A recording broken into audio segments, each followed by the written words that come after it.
নমস্কাৰ বন্ধু বান্ধৱীসকল, অৰুণোদয় আঁচনিৰ ধন চৰকাৰে বৃদ্ধি কৰিলে। বন্ধুসকল, অৱশেষত অৰুণোদয় আঁচনিৰ হিতাধিকাৰীসকলৰ কাৰণে এটা ডাঙৰ খবৰ আহিল। 1400 টকালৈ বাঢ়িল অৰুণোদয় আঁচনিৰ ধন।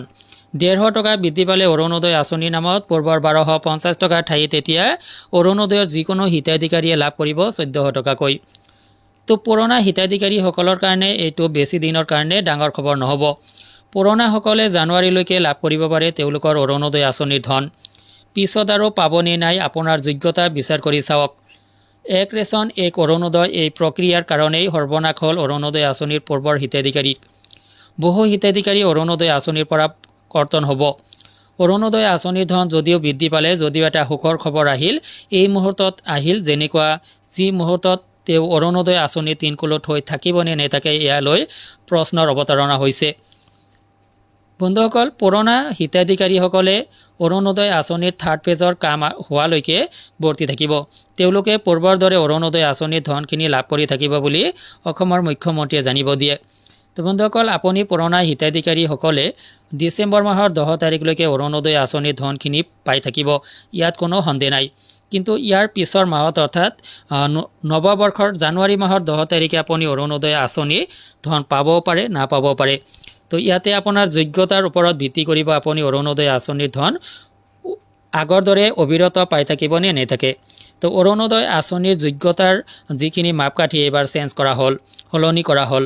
পূৰ্বতে ৰেচন কাৰ্ডক ইমান গুৰুত্ব দিয়া হোৱা নাছিলে অৰুণোদয় আঁচনিৰ বাবে, কিন্তু সদ্যহতে অৰুণোদয় আঁচনিৰ বাবে ৰেচন কাৰ্ডটো বাধ্যতামূলক কৰি দিয়া হ'ল, যাৰ কাৰণে ৰেচন কাৰ্ড নথকা যিকোনো হিতাধিকাৰীয়ে অৰুণোদয়ৰ যিকোনো হিতাধিকাৰীয়ে অৰুণোদয় আঁচনিৰ পৰা বঞ্চিত হ'ব।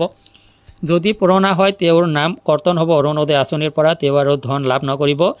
যদি নতুন হয় তেওঁ অৰুণোদয় আঁচনিৰ কাৰণে এপ্লাই কৰিব নোৱাৰিব। গতিকে আপোনাৰ মিনিমাম এক যোগ্যতা ধাৰ্য কৰা হৈছে অৰুণোদয় আঁচনিৰ বাবে, সেয়া হ'ল ৰেচন কাৰ্ড। চৰকাৰে অৱশ্যে হিতাধিকাৰীসকলক ৰেচন কাৰ্ড প্ৰদান কৰিব আৰু ৰেচন কাৰ্ড প্ৰদান কৰাৰ কাম আৰম্ভ হৈছে। আপুনি ৰেচন কাৰ্ডটো লাভ কৰাৰ পিছতে অৰুণোদয় আঁচনিত আবেদন কৰিব আৰু অৰুণোদয় আঁচনিত যদি আপুনি আবেদন কৰে, ৰেচন কাৰ্ড সহকাৰে আপুনি অৰুণোদয় আঁচনিত ইনক্লুড হৈ যাব। পুৰণাসকলেও যদি এই প্ৰক্ৰিয়াৰ মাজেৰে আবেদন কৰিব পাৰে, তেতিয়াহ'লে তেওঁলোকে অৰুণোদয় আঁচনিত ইনক্লুড হৈ যাব। গতিকে মই নাজানো কাৰ ৰেচন কাৰ্ড আছে, ৰেচন কাৰ্ড নথকা পৰিয়াল কিমানজনে অৰুণোদয় আঁচনিত ইনক্লুড হৈ আছে।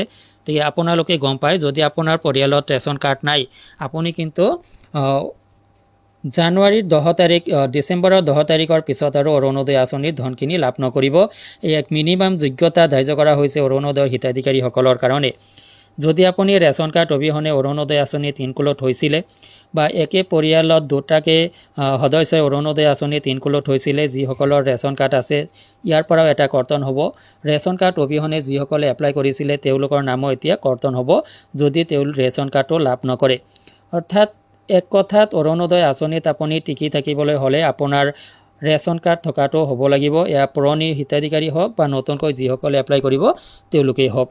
তো বন্ধুসকল, ৰেচন কাৰ্ডটো এক যোগ্যতা, মিনিমাম যোগ্যতাত পৰিণত কৰাই দিছে অসম চৰকাৰে। গতিকে আপোনাৰ পৰিয়ালৰ যদি ৰেচন কাৰ্ড আছে, আপুনি চিন্তা কৰাৰ বিষয় নহয়, চিন্তা কৰাৰ কাৰণ নাই।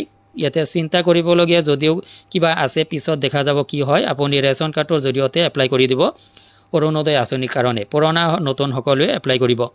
লগতে যদি ৰেচন কাৰ্ড আপোনাৰ নাই, নতুনকৈ যদি আপুনি লাভ কৰিছে, তেতিয়াহ'লে আৰু অসুবিধা নাই, আপুনি সেই ৰেচন কাৰ্ডৰ জৰিয়তে অৰুণোদয় আঁচনিত ইনক্লুড হ'ব পাৰিব। তো যিকেই নহওক, অৰুণোদয় 3.0 যেতিয়া আৰম্ভ হ'ল, ইয়াত যি নতুনত্ব আহিলে, এই নতুনত্বই কিন্তু পুৰণা হিতাধিকাৰীসকলৰ যথেষ্ট ক্ষতি সাধন কৰিব। তো এই সংক্ৰান্তত আপোনাৰ কিবা অভিমত থাকিলে ভিডিঅ' কমেণ্ট ছেকশ্যনত কমেণ্ট কৰিবলৈ নাপাহৰিব। আজিলৈ এৰিছোঁ, ধন্যবাদ।